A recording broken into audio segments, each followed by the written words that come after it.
Do you know what time it is?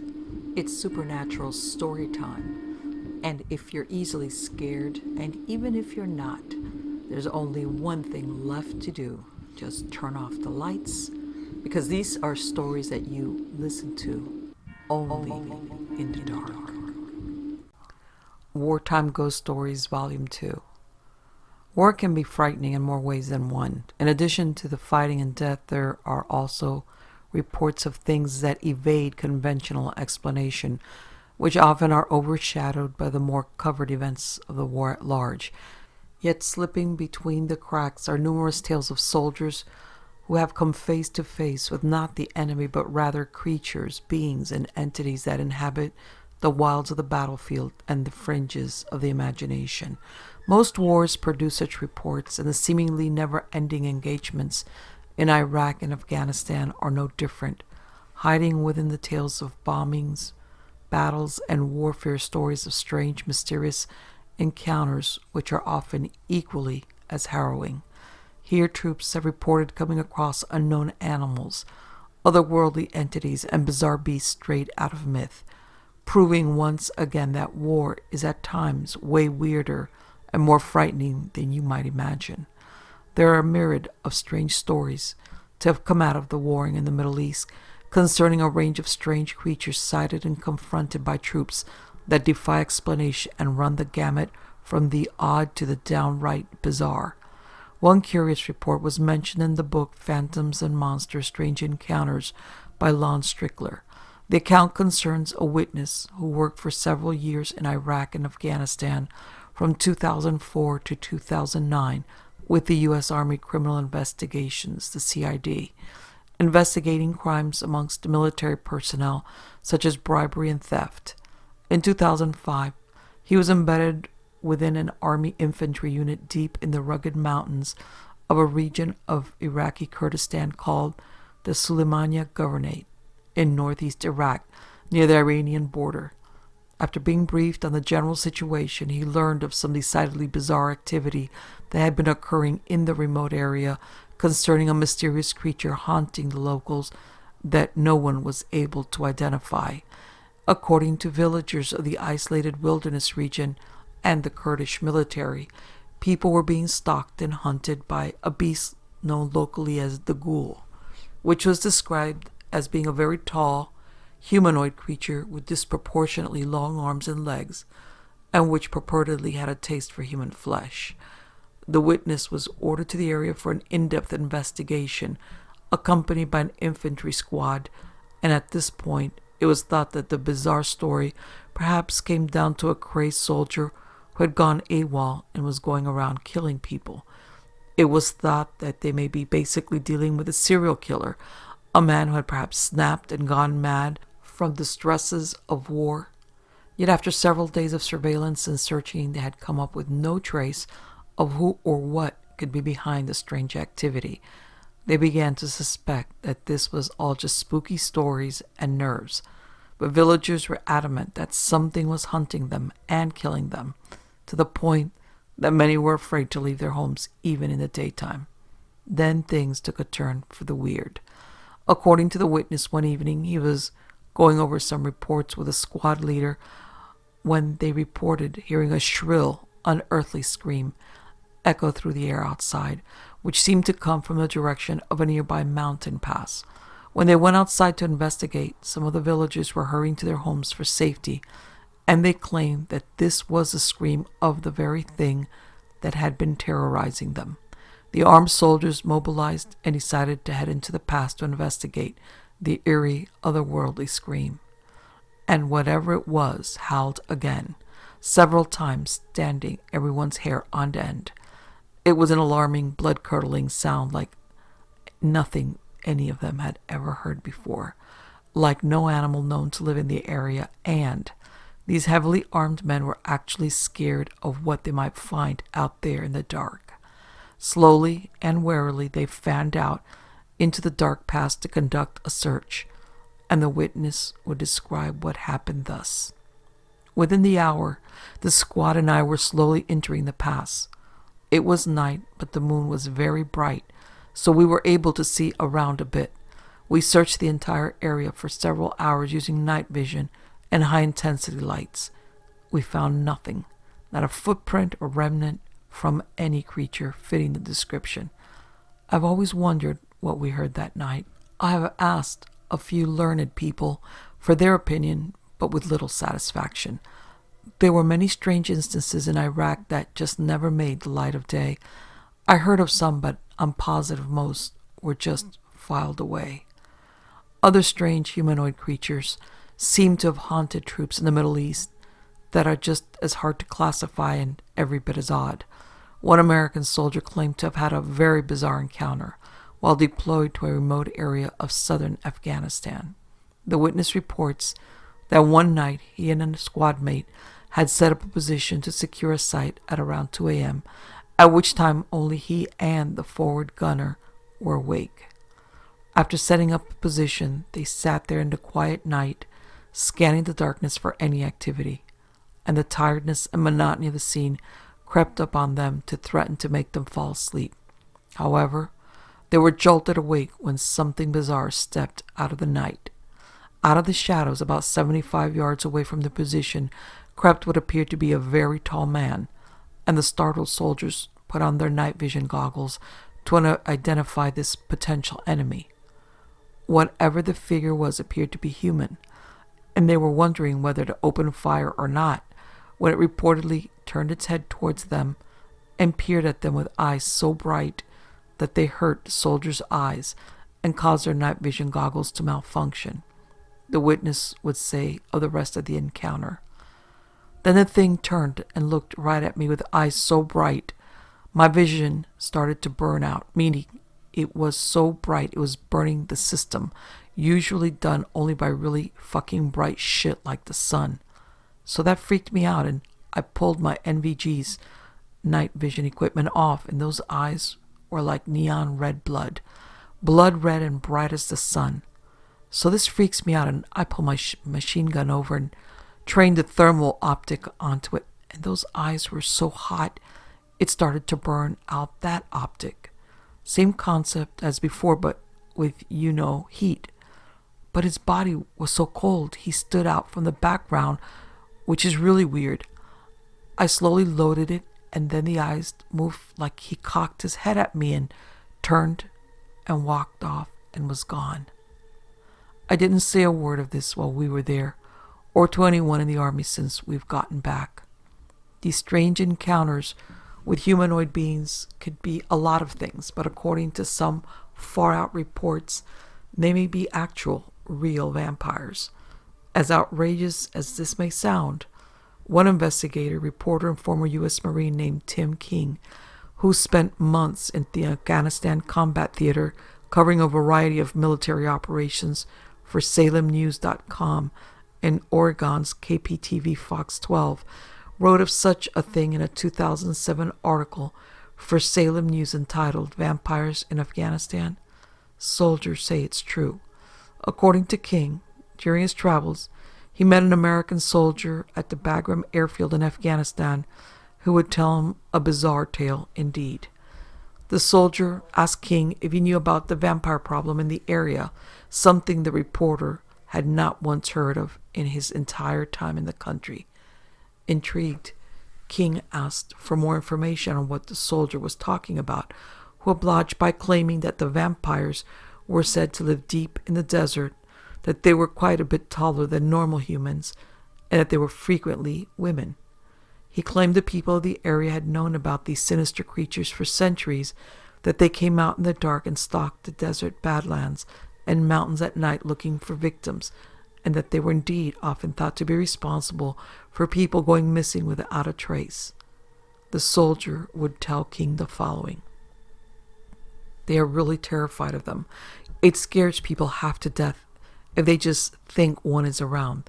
They come out at night. Sometimes people come up missing, especially kids. They even pull their animals inside when the vampires are out. It's been going on for hundreds of years here. People in other parts of the world don't even know about it, but anyone who has lived around here does. The soldier also claimed that the military forces operating in the region were also aware of the vampires, and that they had seen them on many occasions, adding, "Guys are scared. You're damn right. They know there isn't a thing anyone can do about it if one of them decides to come after you. You just stick with other people and hope for the best sometimes." Fitting very well into the theme of vampires prowling the nighttime landscape of the wastelands of Afghanistan is another exceptionally bizarre report from the country which allegedly occurred on January 25, 2002.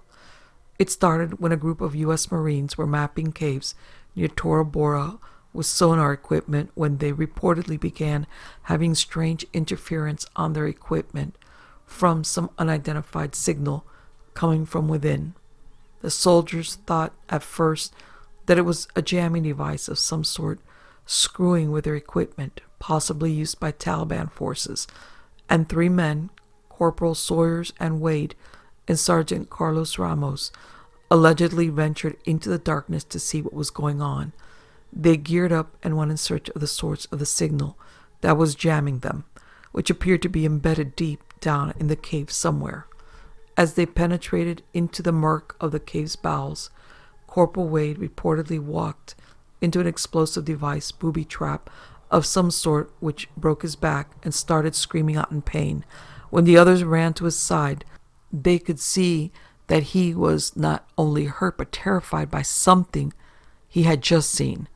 The fallen soldier claimed that after he had been injured, as he lay helpless on the cave floor, something large had flown over him, which he said looked like a woman with wings. The other Marines thought that maybe the incapacitated Wade was hallucinating from the pain, and after making sure that he was okay and radioing for a rescue team, they left him there to see if they could reach the signal source, which their equipment told them was not far away. As the 2 remaining men closed in on the signal, it purportedly suddenly disappeared, only to reappear again at approximately Wade's position. The 2 baffled Marines were trying to figure out what was going on when they suddenly heard gunfire coming from Wade, as well as screams of what sounded like terror and pain. They hurried through the gloom to their fallen buddy, but when they reached him they found that Wade had died and sustained injuries from what appeared to be a wild animal of some sort.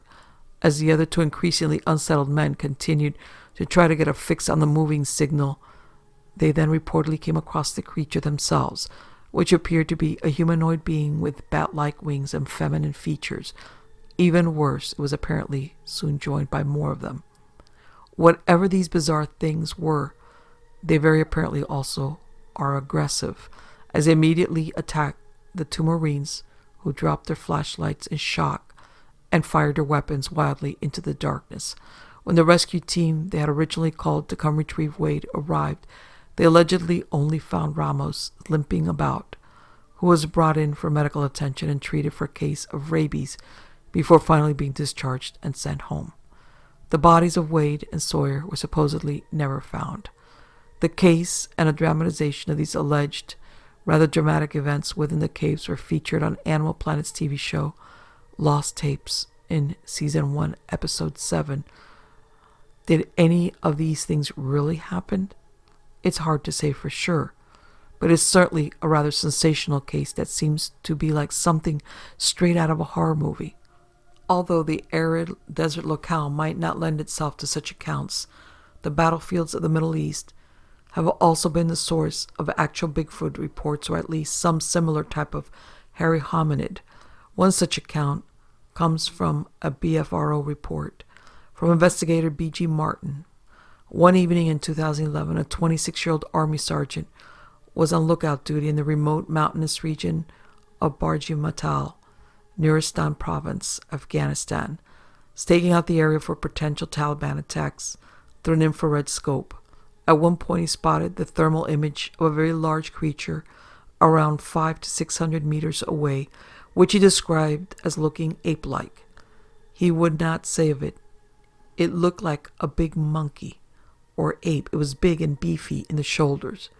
The startled soldier called out to others and told them to train their scopes on the mysterious creature, and 5 others also saw it, after which they observed it for between an estimated 10 and 15 minutes.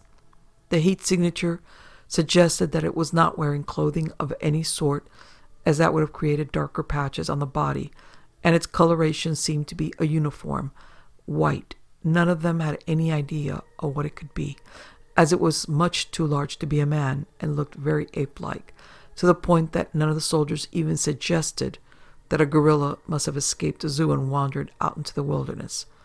Whatever it was quite agile for its size, reportedly climbing up over loose granite shale up steep slopes with ease. When the men later talked to locals, they were told that what they had seen was probably what they called a barmanu, which is a bipedal primate of some sort. They claim roams the mountains of western Pakistan and Afghanistan. Is there a large unknown humanoid hairy primate lurking within these remote areas? As if strange beings, vampires, and Bigfoot in Afghanistan aren't quite odd enough, there have been other weird creatures encountered by troops in the Middle East as well. In 2003, a U.S. soldier deployed during the Gulf War claims to have seen a bizarre beast that is hard to really classify. In July of that year, the witness was in a 3-vehicle convoy on its way from Al-Nazira to Qasr when in the early morning hours something wandered into the light cast by their headlights, which was described as being a cross between a monkey, a dog, and a rat. As they passed it, the creature appeared to completely ignore them, and they drove on into the night. However, it would not be the last time they would spot one of these things. An hour later, the convoy was drawing close to its final destination of Qasr, and as they rounded a bend they saw another one of the same creatures. This time the road was well lit by street lights, and they could see it in striking detail. The convoy stopped so that they could get a good look at it. The bizarre beast was reportedly around the height of a full-grown collie dog, but was hairless and possessed a gray body that was emaciated to the point that its ribs could clearly be seen protruding from its sides.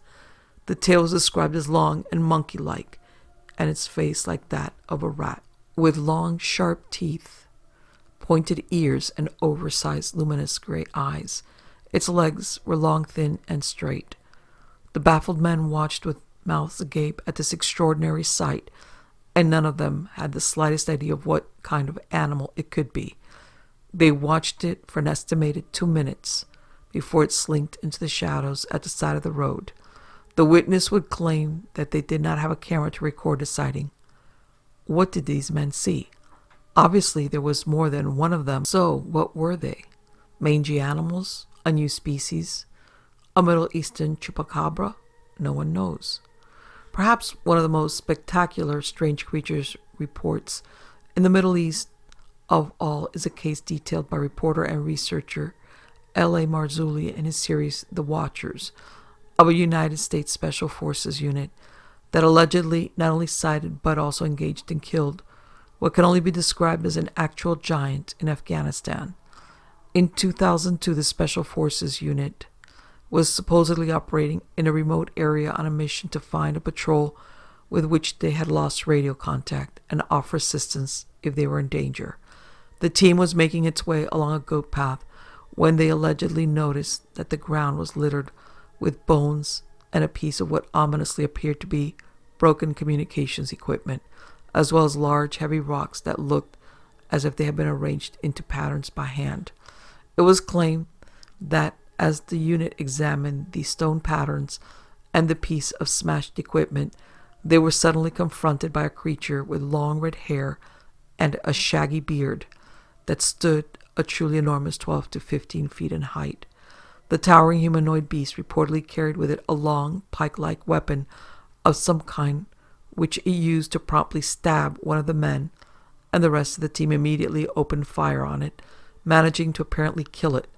The entire violent episode only lasted about 30 seconds. It is then claimed that a military helicopter was sent in to retrieve the body of the creature, but was unable to due to its massive size. One of the witnesses would say, "It was too big, we couldn't move it. It smelled worse than a skunk, a corpse that's been around for a while. The communication was sent out that we had a very large, possibly human creature."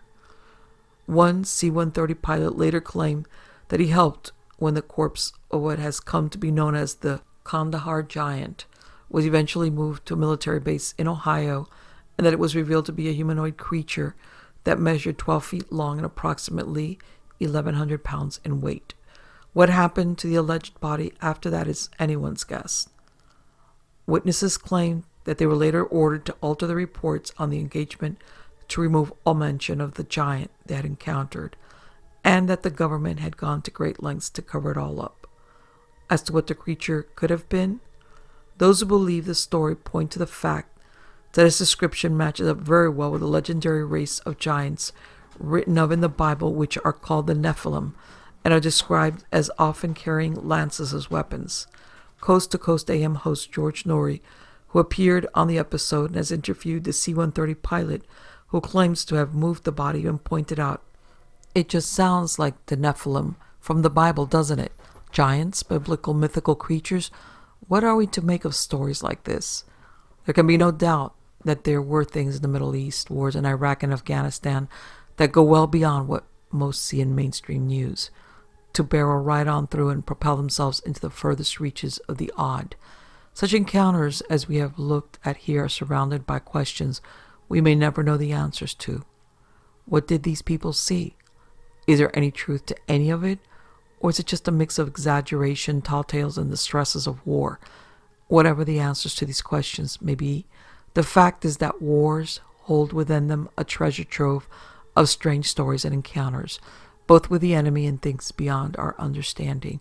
Whether those things lie firmly within the human mind or not, it is enough to make one wonder what other strange marvels troops have experienced beyond the veil of the TV news and the tidbits that are doled out for public consumption, the things we are allowed to see. What other dark mysteries lie beyond the veil, past the fighting and explosions and lurking in the shadows? What other horrors lie in these wars, beyond the human ones? The answer, whatever it may be, is out there somewhere, although it seems we're unlikely to ever see any of it on the evening news. Al Anbar. Back in 2005, in another lifetime, I was not the whiny college student and work-study I am today.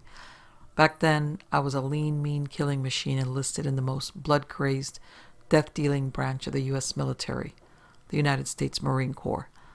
I was in the grunts, and life there was interesting.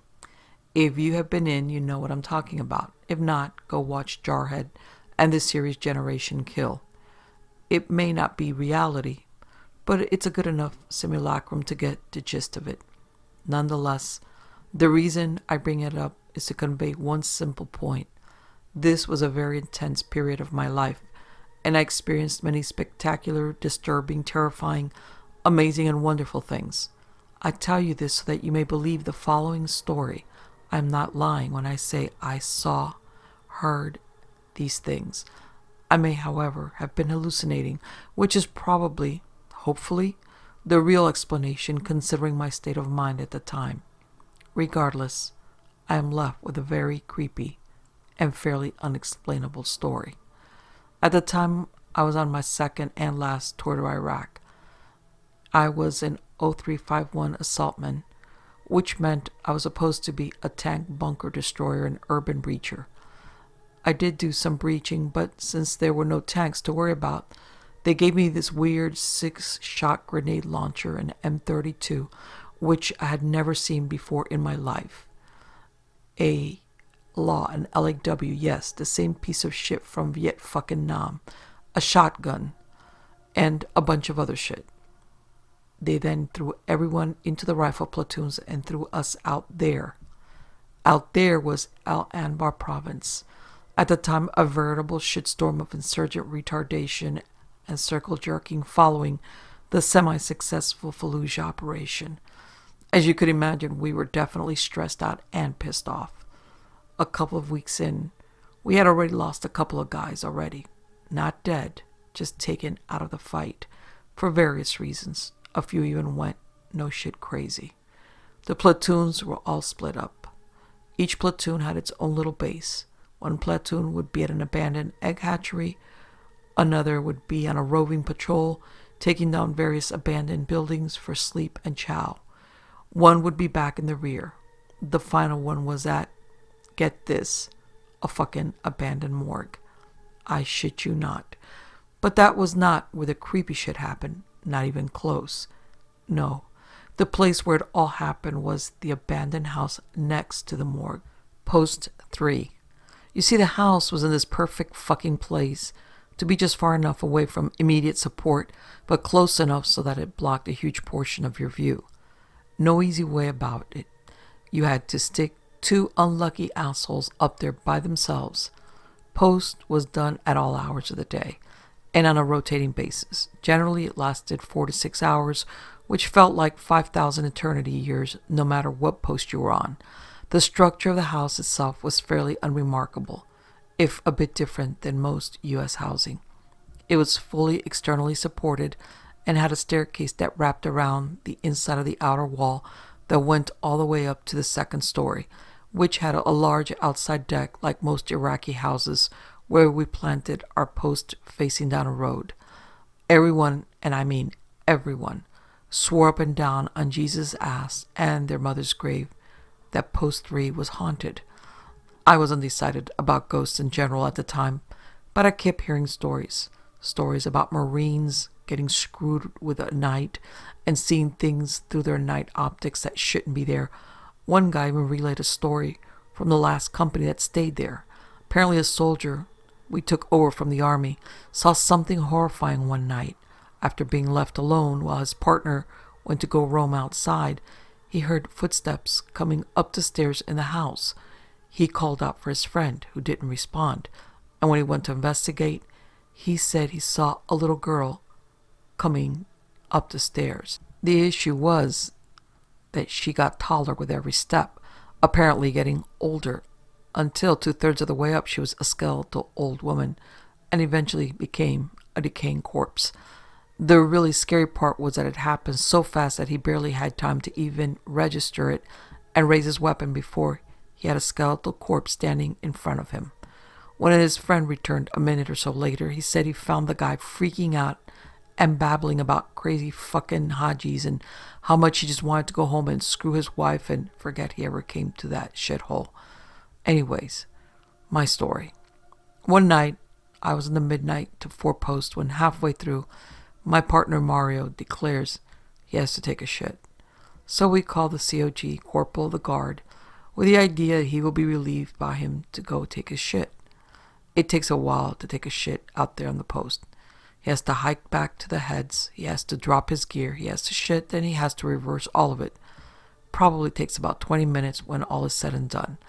Hence why the COG was called.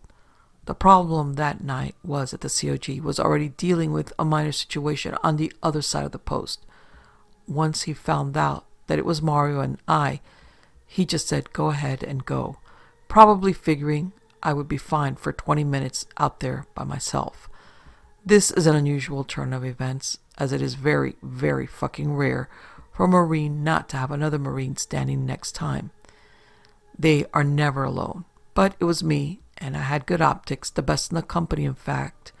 I had the badass 14 monocle instead of the shitty 7Bs that took up both of your eyes, and it was only for a short time. What could happen? A couple of minutes after he left, I heard feet scraping stone. I backed out of my post and yelled at Mario to hurry the fuck up. I went back into the post and started packing a dip. Once I was done packing, I put in my lip and resumed my normal routine of scanning the horizon. About 10 to 15 minutes later, I heard feet scraping stone again, and I went to go greet Mario as he came up the stairs, probably by throwing rocks. When I turned around to exit the post, though, I saw him still returning from the morgue. I radioed the COG to see where he was, and he quickly responded that he was still dealing with the situation before. Alarmed, I switched on the IR laser and spotlight on the rifle, and the IR spotlight integrated with the night vision monocle mounted on my Kevlar. I went into the house, rifle up, thumb on the safety, finger off the trigger, and gave out the challenge. Who the fuck is down there? While scanning my rifle and IR spotlight down the staircase. It was a moonless night, and the inside of the house was literally pitch black. Even with night vision, I could only see where the IR spotlights were showing, and my helmet one was fairly weak. When the rifle spotlight landed near the bottom step, I saw something that turned my veins literally to ice. There, for a split second, a blurred, slender figure moving. It took a fraction of a second to leave the beam, as I had it on a narrow setting. It was moving so fast that I couldn't even track it with an M4 with a broom handle foregrip. All I saw was the edge of it, whatever it was. And when it got to the landing right before mine, I instinctively moved a foot back to brace for an impact. My foot snagged on the slight edge in the doorway, and I did a spectacular retard Rambo roll, face planting myself out on the deck. My monocle mount was worn to shit, so it fell out and was dangling on the makeshift 550 cord lanyard I had attaching it to my helmet. Blind, I felt something very near me, and I raised my weapon to the doorway and grabbed the pressure switch on my rifle-mounted Surefire, turning night into day, revealing nothing. The doorway was empty. I let go of the switch, mounted my night vision, went back to the post, and threw up the dip that I had just swallowed. When Mario returned shortly after I told him what had happened, he heard me yelling and the sound of me falling. He also heard something coming up the stairs, which he thought was a COG.